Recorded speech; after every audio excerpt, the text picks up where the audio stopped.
Good morning. This is Gaming Perspectives with Saul and Jolene. And today we're talking about nostalgia.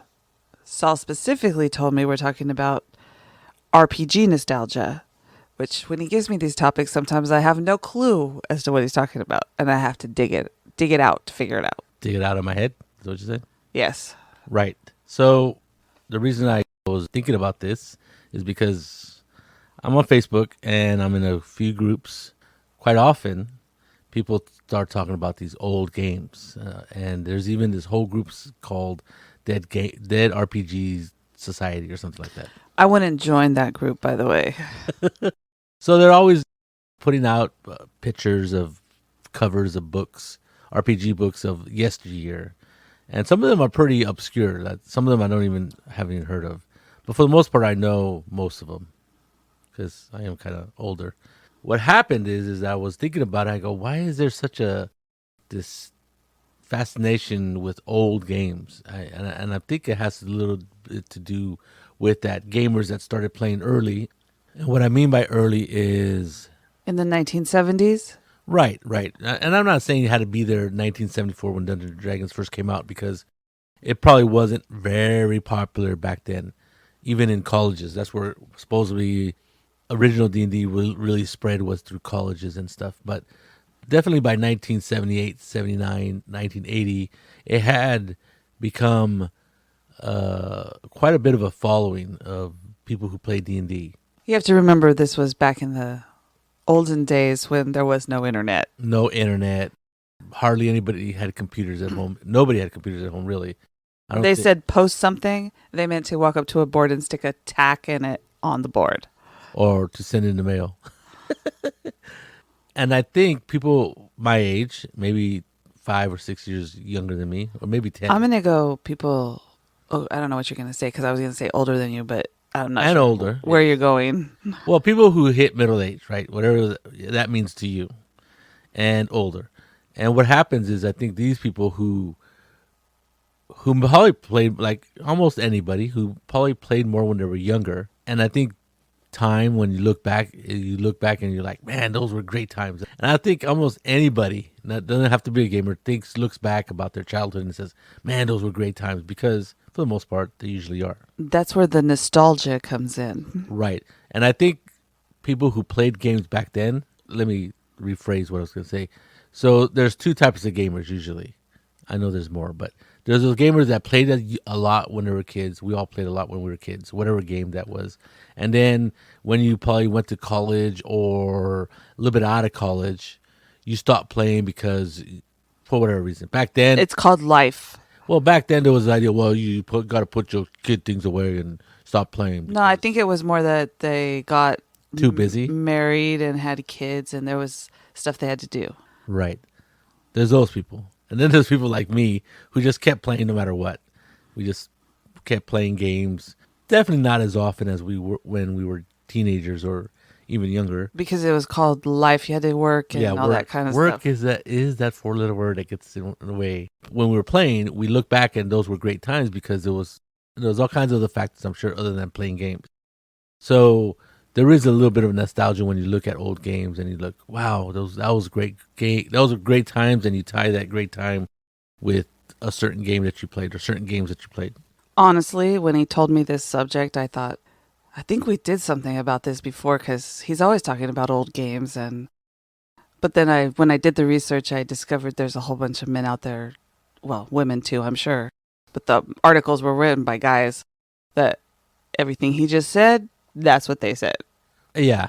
I mean, there's obviously variation between everybody, but when I was looking at what these people were saying, I also noticed that there was quite a few Kickstarters that were being funded, and some of them were being funded to like crazy amounts. And I was thinking, well, it can't just be these old gamers that remember this old game that drive the sales of these Kickstarters, or drive the, I don't know about sales, but the funding of these Kickstarters. For example, I kickstarted Twilight 2000. Now, I didn't play Twilight 2000 when I was younger. I was one of the games that I remember seeing it, but my brother never bought it and we never played it. So, but I was intrigued by it. What year did it come out? Probably 1980, I think. Okay. I'm guessing. And well, Twilight 2000 because they thought Yes, I understand. would We've end in done a 20 whole years. episode on that. So It would end in 20 years, and it didn't. Thank God. When I was looking at that game, I go, "Oh, that looks like an interesting game." And another reason I decided Kickstarter because it was done by Free League, and they decided to use their Year Zero engine. Got it right that time. And they got mixed reviews from people who played the old game because they figured because the old game was rather crunchy. And the reason I was kind of intrigued by Twilight 2000 is because I played Dark Conspiracy, which was made by the same company, GDW. And at a certain point, Dark Conspiracy started using the same rules as Twilight 2000. And I looked at those rules. I was like, oh, that's interesting how it works and stuff. And I was always kind of interested in Twilight 2000, but I never bought the book. This was like after 2000, so the GDW has gone out of business. So the only way you can get it was through eBay. And, people have sometimes treasured the collection, or the books are rare or more rare than they're not. So I kickstarted for reasons other than nostalgia for me, but it had to be a lot of nostalgia because there was a lot of interest in this game, and there was a lot of, and I would say griping because the rules, they wanted the rules not to be so light because they considered, and I guess I agree with them that the New Year Zero engine is lighter than the old system that they used. okay, most new systems are going to be lighter than the old systems. I'm gonna totally agree with you. So you're saying that you're trying to figure out why, and this funded way over their goal, Right. I right? think and this is Free League is Swedish company, and they wanted 100,000 kronen or something like that, whatever CR is, or whatever. I don't know. I don't know that 100,000 Swedish currency, and they got over 5 million. And I think you're right in one respect. It was the older gamers who had played Twilight 2000 Right. and really liked it. Probably played it through the years, right? I'm gonna guess they continue to play. Yes. And gamers like a lot of things. They might gripe about it, but they really do like any time a new edition comes out or new, just a new book, right? I think for gamers, we may gripe a lot, but we're just gonna buy it anyway to check it out. Right. And I think the what is it? The idea is if they don't like it, they'll just sell it. I haven't looked up Swedish currency. He told me about this a couple of days ago. I should have looked it up, but I'm going to say that it's probably not all just the old gamers that played Twilight 2000, but people like Free League, right? So if Free League is coming out with a Correct. Kickstarter, then that's going to bring in a lot of money. And also, and we talked about this off the air, I think that not only is it nostalgia and stuff that has brought a lot of newer gamers to buy these old games, it's actual play because they see all the different actual plays, and I know it has had a big impact on D&D. So I'm Right. sure that it's had the same kind of impact on other games because then they meet people that play other games, right? Yeah. And then Cross pollination. yeah. Yeah. I think there's quite a bit of that, and that what was intrigued me about the Free League's Twilight 2000 campaign is that it did so well, and I'm like, it just can't be older people reminiscing about Twilight 2000. I didn't think about people who were fans of Free League because Free League has its own fans base, right? There's even a whole podcast called the Effect Podcast dedicated to just Swedish games, and most of them are Free League, right? Because that's their Swedes. So I think they have their own following, and New Year Zero, that system has its own following, and that's what powers Tales from the Loop, Coriolis, Mutant Year Zero. I think what else is now Twilight 2000.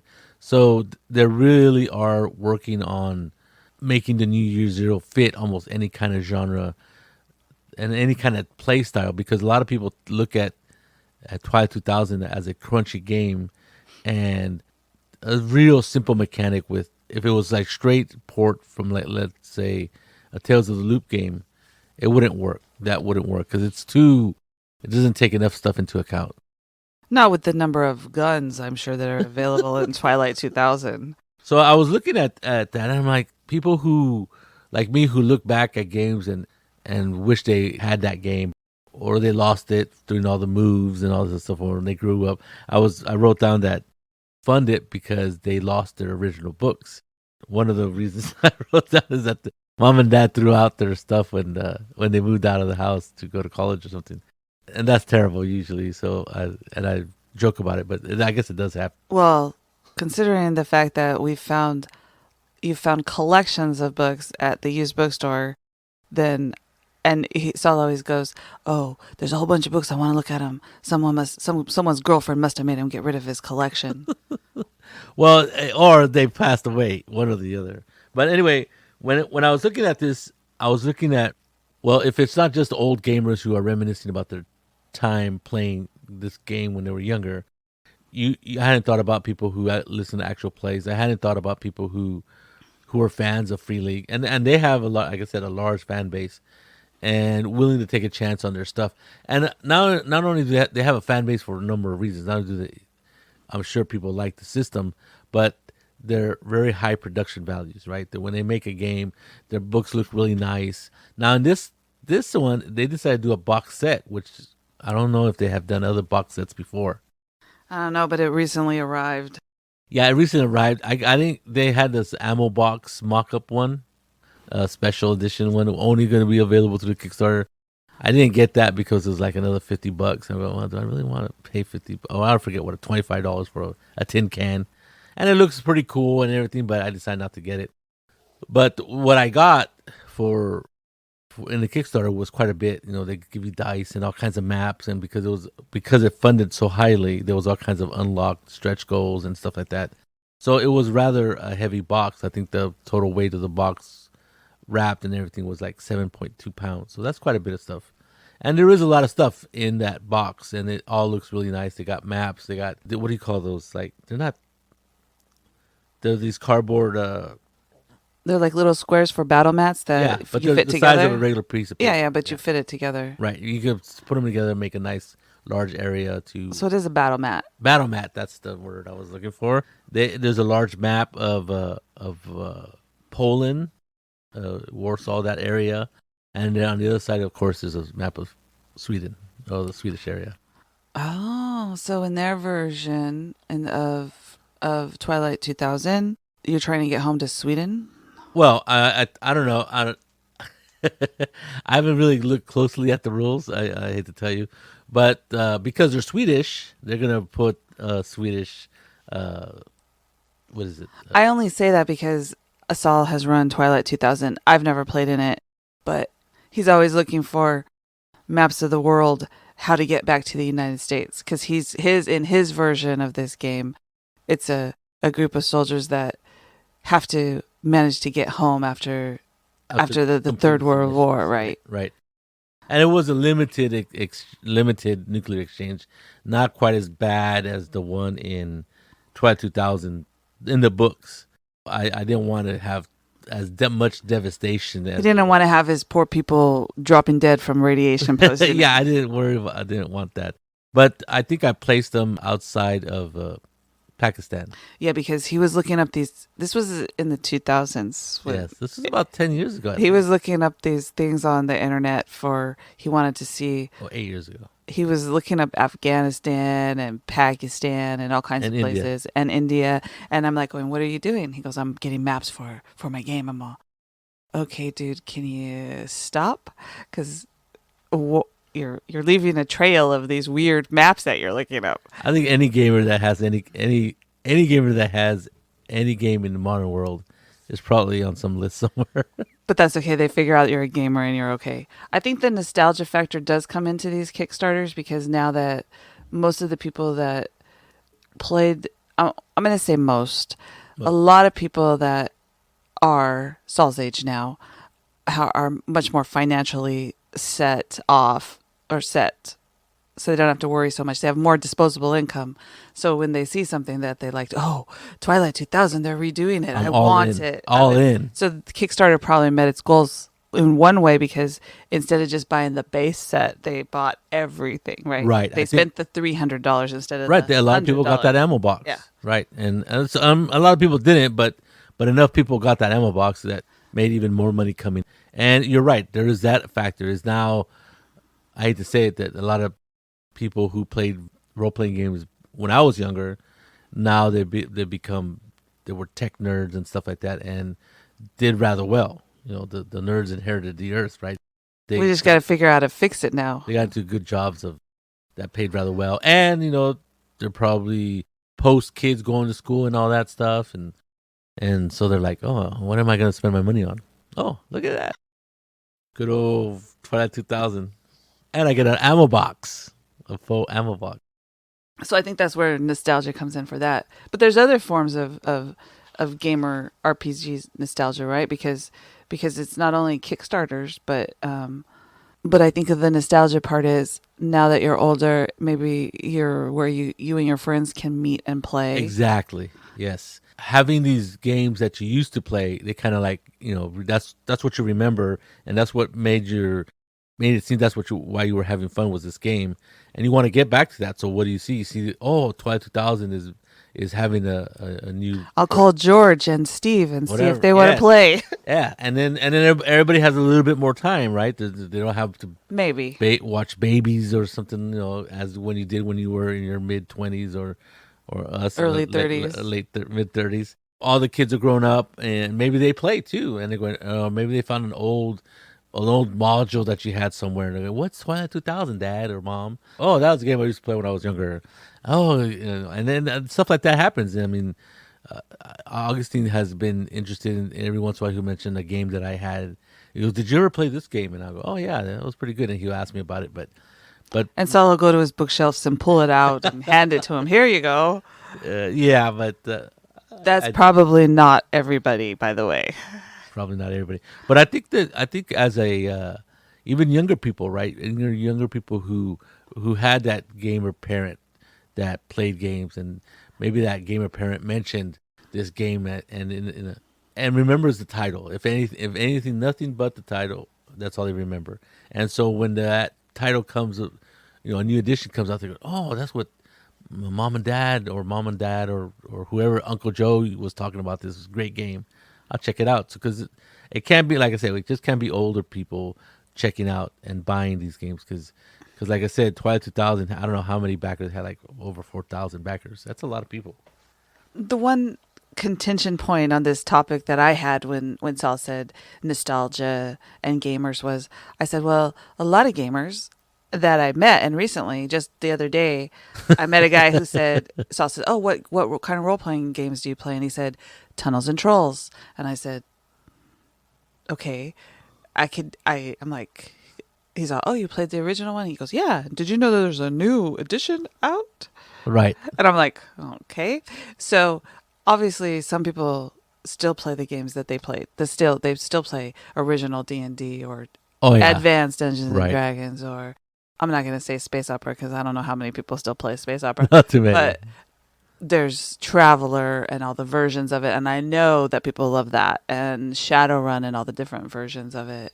So all of those different games that came out, and Gamma World, all of the new editions. And I think with gamers, they like to buy the new editions so they can read it, right? Because they like the game and they want to keep up to date on what the new changes are. I think a little bit is interested in just to check it out to see if it's any good. Even if I don't think I'll like these new rules, but I want to see what they changed. right, there's that, and there's people who are just maybe they don't even play games anymore, right? They just remember. And I know people who just buy rules just to check them out and just to see what they did to them. I was reading this one article. This guy's, I don't know who he was, but he said that he had to move away and his job made him move every couple of years, so he could never get a gaming group together again after when he was working and moving around. So every time a new edition of D&D came out, he went and bought it so he could read it. And then he felt nostalgia and sad because he didn't have anybody to play with. Terrible. But then when he moved back home, or he got closer to his actual friends that he played with as a teenager, they got back together and now play 5th edition because it was easy. Everybody knew all the rules already. They just had to brush up on what the changes were. And I go, oh my goodness, this man just described what Saul told me he wanted to talk about. Well, yeah, which was weird because, like I think I was talking about it, how people stop playing for a while, whatever that is, however long that is. I listened to another podcast called Gaming MBS, and one of them did exactly that. One of them, he went to the army. He might have played some war games in the army, but he really stopped playing games for quite a while after his adolescence or after going to college age, whatever, and they didn't start going back. Didn't get back until maybe about 10 years ago, I guess. And I don't know how old it is. So he stopped playing for maybe 15, 20 years, maybe, I don't know. And I was shocked that happens, right? That people stop playing because they're too busy or whatever. And then other people, his partner or his partner on the show, not his partner, on the show, Brett, he never stopped playing. He's had the same group he's had since he was a young person, been playing his whole life. You know, he's about 45 and he plays like all the time. Sounds familiar to me. and then Brett is more like me, where I never stopped playing. There was a couple times when I slowed down my gaming, maybe a little bit. Yeah, when I went to Chico State, I didn't play at all. That was 2 or 3 years that I didn't play. But I played in the summer sometimes when I came home. And you still went to a convention, because I remember you said that's how I found out he was a gamer. He goes, my brother and I are going to go to this convention. I go, what kind of convention? He goes, it's a gaming convention. I go, what kind of gaming convention? He's all, we play role-playing games. I go, like D&D? What year was that? When did I tell you that? I don't know, when you were at Chico, when I met you. Oh, okay. It had to be one of the years when you... Oh, that's right. I actually came home to go to Pacificon. We went to Pacificon with Felipe, yes. That was 1989. Or 9, yeah. Yeah, 89. Could have been 1990, I don't remember. Yeah. So your stopping of playing was a very short period of time. Well, like I said, I didn't play when I was at college, and a lot of people do play at college. Well, because you didn't know anybody, because you went away to college, and Karina wasn't going to play. No, she didn't play role-playing Margaret games. And Eric, although Eric probably would have. Yeah, they did play games. But that was a year later, and by that time, I was pretty busy at college. Goofing around. There's all kinds of things that fuel this old game kick, right? There's the whole OSR thing, right? Okay. Because they go, well, all these newfangled games aren't good. We need to go back and play the original games. Well, it doesn't feel the same. Right. I don't get that joy I did when I was 15. And a character died because he only has 2 hit points. I think another thing about nostalgia in gamers is they like to talk about their old games and what happened. Yes. Because I hear the same stories all the time. I'll try to change it up for you. But I think you're right. I think like OSR, you're right. It is kind of a nostalgic kick, and they're trying to get back to the game that they played. That's why they don't shun, but they don't want to play 5th edition. It's not the D&D they remember. And to me, I don't have a problem with that, because I actually liked 5th edition. So I don't mind playing it. I don't mind running it. Now, I don't know if I would go back and run like AD&D, though. I think that was the edition that we played, and we played the heck out of it, because we never really got into 2nd edition, because we're like, we're not gonna buy all these books all over again, and I don't know how much vastly different 2nd edition was. I think they introduced THAC0, which basically is where you figure out what it is to hit armor class 0, and then it tells you, then you can figure out what you need to roll to hit any other armor class. So obviously I've never played this, because I don't know what THAC0 means. To hit armor class 0. THAC0. Okay. I was like, with THAC0? Yeah, THAC0, just put THAC0. I'm like, what the hell are you talking about? This was when I was much younger, when it came out. So we're like, I'll just play AD&D. Thank you. I'll stay with my little chart that I have on my character sheet. I'm okay with the chart. And so there's all kinds of reasons why people would overfund Twilight 2000. And it's not only Twilight 2000, there's all kinds of reprints going on. For example, Ardent Grimoire, right? This is this was a game by, I forget his, David Hargrave, right? That's his name, I'm pretty sure. I'm positive. And he wrote Ardent Grimoire, which he kind of copied D&D in the little books. He made the books look just like not D&D. Copied. No, he made it similar. No, he copied the look of them, and a lot of people thought they were supplements for AD&D or for original D&D. I'm sorry, for original D&D because they had the little book, and he came out with 3 volumes, and basically they were just options of rules. So just options of rules, and but he was actually making his own game. And by the 3rd book, I think it was obviously that because people, even people who played original D&D, they had this problem with the rules, right? They weren't greatly written. You had to figure stuff out, which for nerds and geeks back then. That's what you live for. Yeah, Hello. it's this tomb of knowledge that not everybody could understand, right? So it's kind of like, ooh, you know what I mean? Some people are not. It's like us when we look at a rule book for a board game. We're not gonna play a board game, figure out a board game that has 20 pages of rules. Not in one setting. We're gonna turn on a video. Yes, so we're not gonna read it and figure it out. There was no videos back then, so you had to figure it out. So D&D was like that. Original D&D, even AD&D, people talk about high Gygaxian speech, right, or language, where he wrote in a certain way, Gary Gygax. Now, I don't really remember that high Gygaxian. I just read it and I just kind of understood it. And even if I kind of understood it wrongly, we still played. Okay. We still played it that way, right? And that was so funny about AD&D is that, and the original D&D, everybody played it a little bit different because the rules weren't exactly concrete, and so there was a little room for you to figure out your own way to figure out how to do things, and the people have learned to figure out things differently. So Arden Grimoire was this books that had all kinds of different rules, and people tried to say, well, this doesn't really work with D&D, original D&D. And it was its own game. So the reason I even bring that up is because some publishing company just recently decided to put those books together, those 3 books, and everything they published, everything Arden Grimoire published, and republished them in hardback books. And you can go to their website. I don't know the website off my head. Emperor Games, something or other. But this says, our David Hargrave died in the 80s. And what's weird is that he's here local. He was a local from here in the Bay Area. So he used to go to DungeonCon all the time. And in fact, he owned a shop over there in the East Bay. Remember Mark Shiner was talking about it? So there you go. You have this guy who's making a run at publishing this game that is like really, I don't know how many people play Arden Grimoire. I'm gonna say it's obscure. It is pretty obscure, but people want that stuff, and of course, this is just a reprint. It's not even an update of the rules because I don't know. Well, because sometimes things go out of print and then you can't find them. Correct. That's a big deal too. Is stuff that goes out of print. And then when they go out of print, the prices go crazy on like eBay.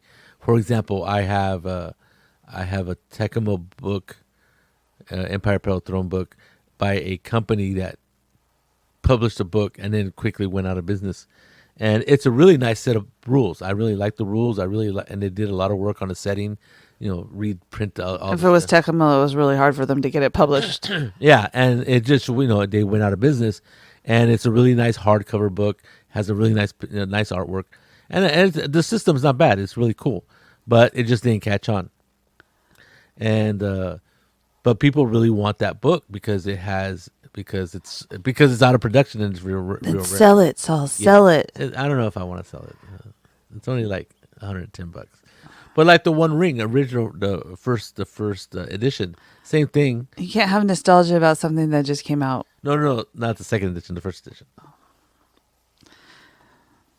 So anyway, so that is something that happens when people are nostalgic for a certain thing. Tunnels and Trolls, I think they're in the 6th printing. I don't think that guy we met played the 6th edition Tunnels and Trolls. I think he played the original version of it, or the 2nd edition, which is pretty close to the original version. He also wrote something for I think one of the newer ones. Yeah. Maybe he did. Yeah, maybe he is. I don't know which newer one. Right. What version. We should ask him. I should have asked him. But that's pretty interesting. When he said Tunnels and Trolls, I was shocked. I was like, wow. So I've only known a couple of people that play Tunnels and Trolls. Larry. And Chris and Lisa. Oh, yeah. Well, there's a lot of games like that. A lot of games that were competitors to D&D, like RuneQuest, also made by Steve Perrin, who passed away this last year and was Which also had a recent, I don't know how recent, but it had a Kickstarter. right in 2017, I believe. And one of the articles I read about nostalgia for tabletop role playing games, the guy was talking about Runequest, and he said when he saw the Kickstarter, it brought back all these memories, and I'm like, oh my goodness, Saul was right. There's people thinking about this kind of stuff. Yeah, yeah, and you're And right. and he went in and tried to help fund it, Right, the of course. Kickstarter. Yeah, it tickles some part And of his their brain. friends were so happy because they got a new. He told his friends, so they all did. They all whatever. went in. Yeah, Yeah, that's what you got to do. That's how Kickstarter works, right? right. Word of mouth, not necessarily now, because now it's a big way of trying to be successful at funding. There's all kinds of specific Things that you should do, right? Other than word of mouth, because unless you have a very small funding goal like $1,000, and you can go to a local area and be able to fund stuff like that. But RuneQuest is interesting because of why it's so nostalgic, because it was definitely a competitor to D&D, and it changed so many things. Like there's no levels in RuneQuest and stuff like that. So it's really unfortunate that we never really got to talk to Steve Perrin. We tried to do an interview with him, but We had literal technical difficulties. Our mics wouldn't work or something like that. We couldn't hear him. He couldn't hear. No, he couldn't hear us. I don't know what it was. It was Saul. It was all terrible. Saul. It was terrible. And then it unfortunately passed away this summer. But that just makes sure that you got to make sure to do what you set out to do, because you never know. So nostalgia and old games is probably a recipe for funding your Kickstarter. If you need your Kickstarter to get funded, pick an old game. I guess he's telling you. I don't know, but I'm not saying pick an old game because it's gonna fund. But I think if there's enough interest in the game, if it had a good player base in the 80s or 90s or whatever it was, look at Vampire. They keep coming out with new editions of that, I don't think they need to go to Kickstarter, do they? Or just reprint. I don't know if they kickstarted anything new. I don't think so. But people still buy Vampire, which is like this game from the 90s that was super popular. I think it still is. Isn't it White Wolf that publishes it? White Wolf, yeah, they're still around. Yeah. You're right. So old people buying old games, new people buying old games, younger people buying old games that are either getting reprinted or getting a new edition. There's plenty of reasons why people get these old reprints and newer editions of these older games. Quite a bit of it is nostalgia for people who are older people who played are at my age and who used to play games when they were younger, or some people are just interested in the subject. But what happens is if you get a real nice mix of those people, you can definitely do well in a Kickstarter. This was Gaming Perspectives with Saul and Jolene. You have a good day.